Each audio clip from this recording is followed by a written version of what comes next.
Welcome or welcome back, beautiful souls. I'm Jessica, your manifesting mama here in the moon room. Now, we've gone through 10 quotes already in this launching series to my 365 Ways of Manifesting Your Dreams into Reality by Abraham Hicks. Those will be quotes that I'll share in the new year, and then a little bit of insight and reflection from my perspective on the back end of it. Something very similar to the quotes that I've been sharing now up to this point. But then in those cycles, I will take a moment to reflect and overview a bit in my Women's Gaia, which I follow from a lovely, beautiful collective of women called the WeMoon Collective. I have been following WeMoon since 2000 and I want to say like 3, maybe. It's been a while. I've had a WeMoon for a while, maybe 2006 or 7, maybe. And now it's 2024. And they are at their 50th anniversary, and they have been amazing, an amazing source or reference to the rhythms of Mother Gaia. And I want to share with you, and I do this every year, it's sort of like my gift to myself for the Yule and the holidays season, to gift myself this book every year. My family knows that I always get it, but if they don't get it for me, I'm already ahead of the game. And what's interesting is that in this WeMoon, and I hope one day maybe I'll be a sponsor for them, because I definitely will be referencing to their work and all the wonderful women of this sacred archive. I have followed this for some time, and it supports me and just the rhythms within my soul and my spirit. So I will be referencing to this book, and as we come to sort of these 10 quote cycles, every day I will be sharing a quote, but then I may cap off, right off with an overview from the WeMoon.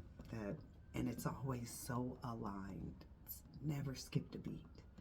And now they, like I said, they always give a lovely reminder within the book, because I'll buy it just for myself, but they give a lovely reminder to purchase it now. You'll get a discount, and it's only $20, right? An amazing piece. So I hope that one day, and I'm speaking this into existence, because every year when I get a new one, and as I'm coming from this one, which last year's was the sort of the tone of the WeMoon last year was the Gaia Rhythm Silver Lining. So this was 2023, the Silver Lining. Right? We're just kind of coming into this new again. And this year it's Lumination. We're shining, coming out in our joy spaces, in our magical, being our most magical selves. I had a conversation I was sharing with one of my sister friends about just how the eras transpire, right? When you, even within your own self, and you come through these like eras of time, like in your 20s, you think about the 20s as humanity and kind of how we were like Bobby, and we were kind of partying a little bit, and it was speakeasy. And then you think about your own 20s, and that's the time we were just sort of loosey-goosey and figuring out the world. And I would say our humanity was doing the same in the 20s. 30s, same. 40s, a little bit more grounding, sophisticated energy, if you will. 50s, people wanted to be a little conservative. And so I feel like in this 40s, I'm coming to a grounding place and tuning in. It was where were we? We were sort of at war with things, maybe even within ourselves or just all around us. But like, I associate that, and if it makes sense, forgive me if I'm confusing you, but tap it in the notes and I'll respond and follow up deeper outside of this. But about what that means to me and how I just got that download. But it's like you go through these eras within yourself, and I'm gonna be here for a while. That's why I'm embracing the gray, and I've did platinum to myself, because I'm like, wow, like, Fox, you gonna do this when you 80, and you were born in the 80s, and it was like, that's your rebirth. You're looking for like a second breath or a second wind for yourself when you get to that age. So I'll be all kind of colors, so why not start now, even when it's trying to peck in, and I barely have gray, but I love it. I love the wisdom of it, and what it brings, to embrace it now, to embrace it, like to know that when I'm 80, I'll probably have purple polka dotted hair, because that's the woman that I am. So anyway, not to get off too far, I wanted to share with you that the point of this video is to I'm at a place of like the overview or the reflection, and we're getting very close to the new year, the Gregorian calendar of the new year, and I'll be launching soon. Got all my things aligned, all my ducks in a row to now launch. So I'm sending sort of my best messages and things that are still coming through based on my blueprint of, what I'm manifesting in this space. So the WeMoon is sort of a reflective thing. Every time I look down, it's just so aligned. And I'm now transitioning out of 2023, right? We're in those fields. A little bit of debris, but like you want to stay with that energy these next 2 weeks, to not get off your seat. But I've already had this ready since October, which is truly my witchy new year, my new year. And it's just the new year, like when the seasons change. So for me, I'm like, I got this early, and I knew I'd be transitioning in it. I want to understand or get myself into a preparedness place when it came to what I'm going to be stepping into for 2024. When everybody's ready, now that I have a little break. I've already stepped into it, to be honest, and part of what this launch is supporting is just that. Like, you give yourself some grace, a few weeks, a little bit of time. You give people a taste, even like I said, even if people don't see these videos until 2 years later, this is what was cooking in the cauldron. And it's been there even before the video that you might have come to, and I'm now, I'll now be in a different place at that point, from maybe which a person or individual comes and views this video.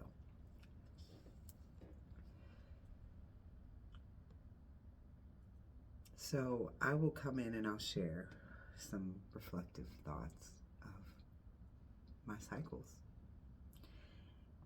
even on top of a quote. When it's getting to these peaks, after a season, I'll share. So here, I want to share a reading for this day out of the WeMoon. It's called "This Joy Is Nothing." And then I'm going to share with you the overview for 2024, as I have my spotted tea and my herbal blend of smoke at my altar. So here we go. This joy is nothing. Sometimes you wake up with this inexplicable joy, with your gut curled up into a Chesser smile, and your left shoulder pulls back into a wink that no one else can see. And you look around for the source of this smug delight. but can't a glance find its origin in any particular thing? Not in the whisper of a morning that gently beckoned you awake just in time, before anyone else wound even or would even think of rising at this Mad Hatter coffee over tea hour.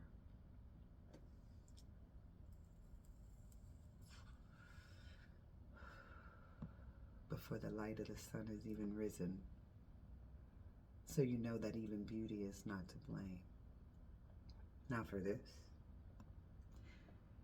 This is the best joy. This is the first joy. This is the last joy. This joy in nothing.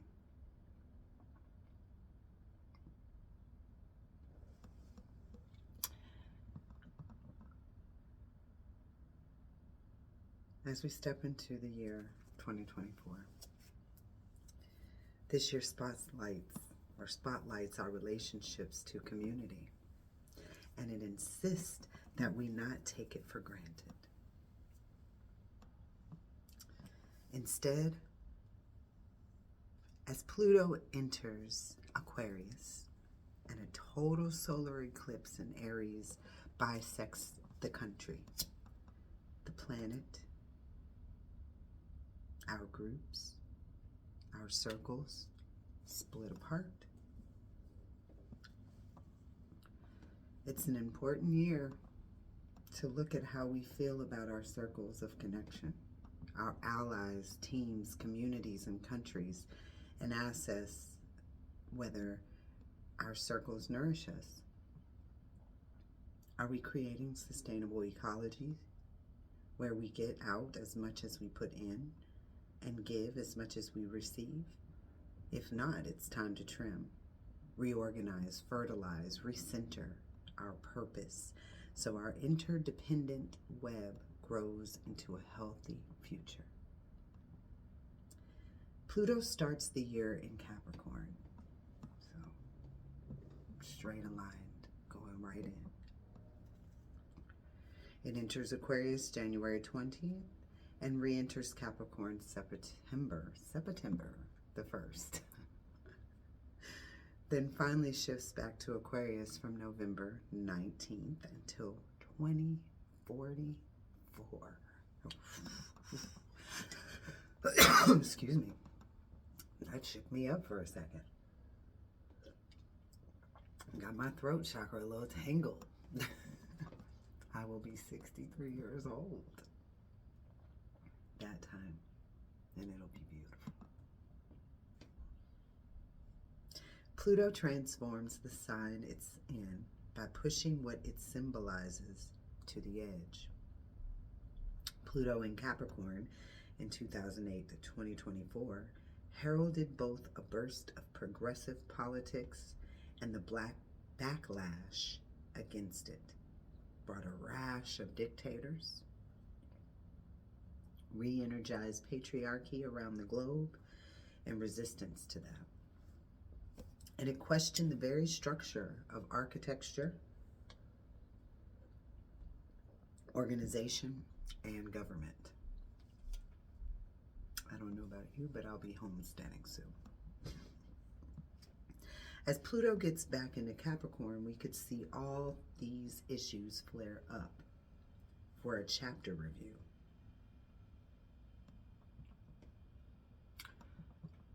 Is it Trump? I don't know. But it may be things that we might need to feel, which we are, to get us back aligned with the things that we really are about for real.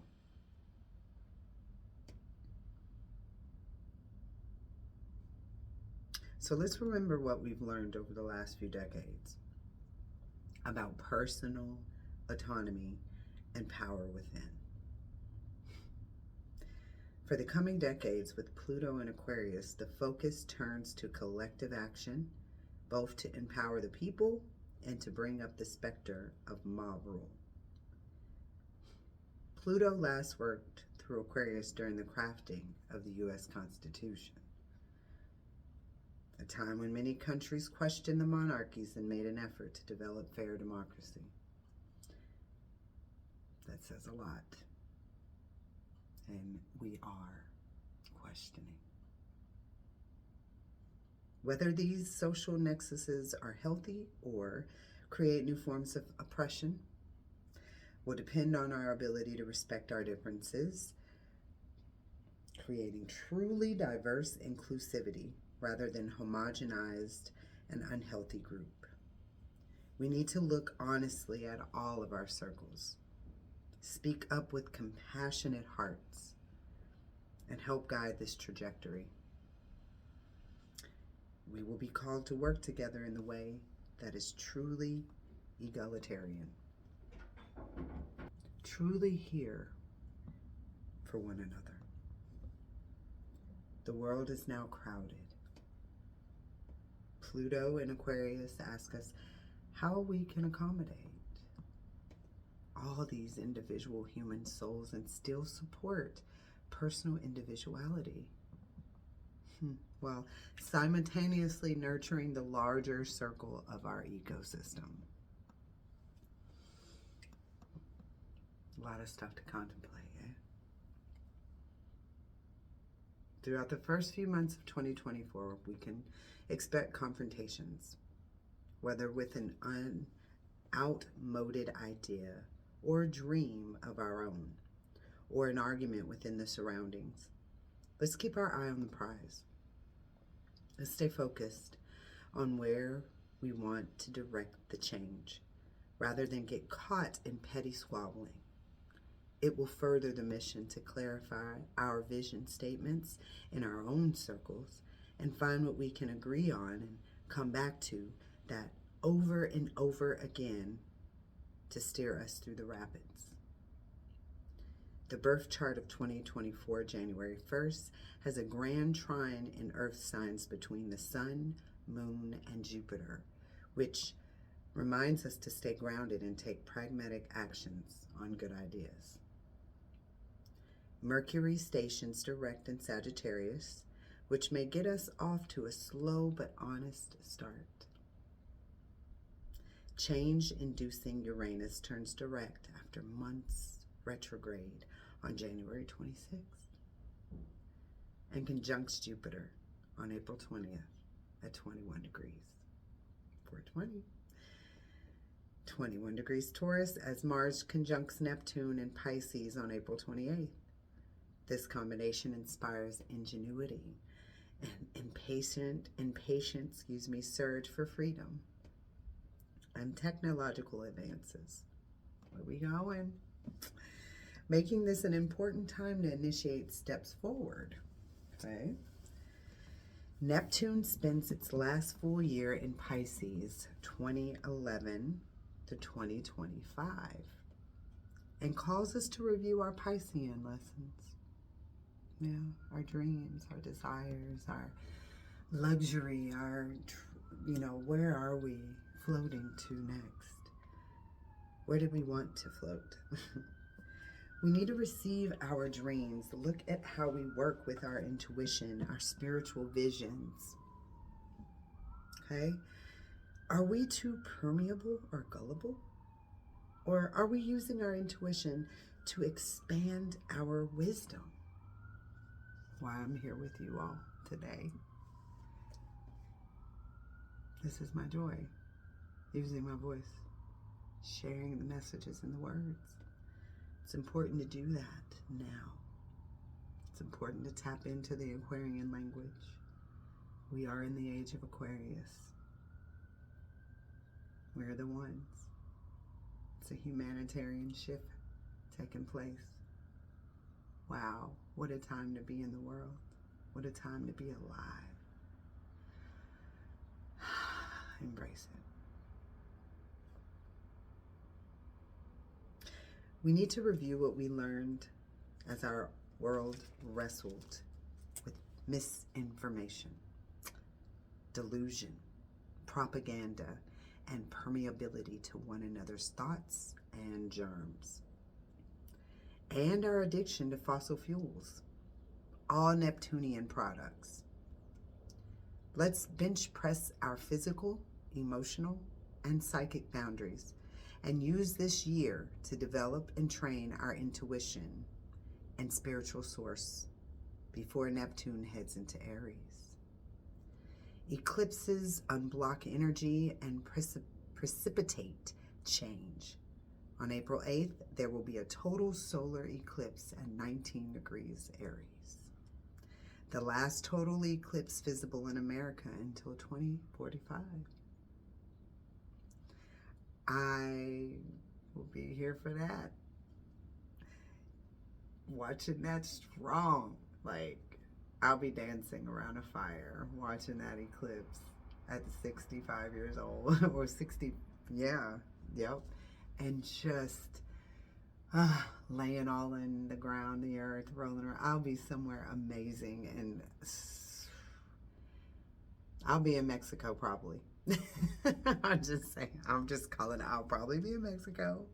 It'll be the last time. We won't be able to see, like, I'll see the ones that we can see here. And then we won't be able to see it again until, well, I'll see it here. But I'll be in some other places watching it up until I can come back to America. So probably I'll be living in Mexico. I'll come back and see grandkids and stuff. And we'll watch the eclipse together. That's what I mean. So to my grandbabies that may be watching this 20 years later, you'll see Grandma, you'll see Honey smoking her J and watching the solar, well, can't watch the solar eclipse. I'll have on glasses or whatever, but we'll be under that sky together. Let's do it. So it will darken a diagonal strip and a stripe from Mexico and Texas. I'll be in Mexico still, and through Texas, through Maine. And the eclipses, which bisect the country, tend to presage increased political division, as if the eclipse pattern draws a line in the sand. New World Order stuff. Eclipse shifts what's stuck and exposes shenanigans. We can use this full eclipse to either conflagrate divisiveness or to clear up blocked misunderstandings and clarify our passions. Liberating Jupiter enters verbal Gemini on May 25th. That's me. May 22nd is my birthday. And trines Pluto on June 2nd, reminding us that freedom comes from the free flow of information. While this Jupiter does open channels, people can be lulled by shallow thinking. So let's be sure to ask the deeper questions. Saturn retrogrades on June 29th and Neptune on July 2nd, asking us to rethink and complete some important phases of our spiritual and personal work.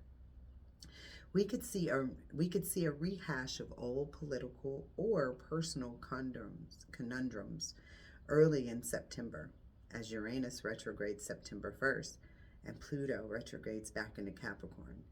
An uncomfortable but potentially productive restructuring of power dynamics intensifies September 25th. As Saturn semi-squares Pluto, stay safe, step out of ego conflicts, and be willing to do the real work.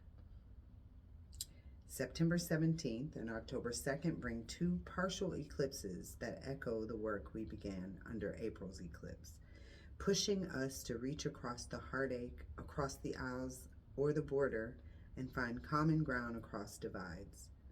Jupiter retrogrades on October 9th, and Pluto turns direct October 11th.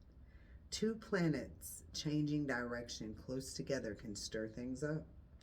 If we experience turbulence, it furthers us to drop underneath the waves and get grounded. As Saturn turns direct November 15th and Pluto re-enters Aquarius November 19th, they turn our focus towards new horizons. Set sail. Please like or subscribe this video. And every time you come to visit, don't forget to have some tea with you or a blanket. And know that when you do like and subscribe my videos, it helps me to sip more tea too.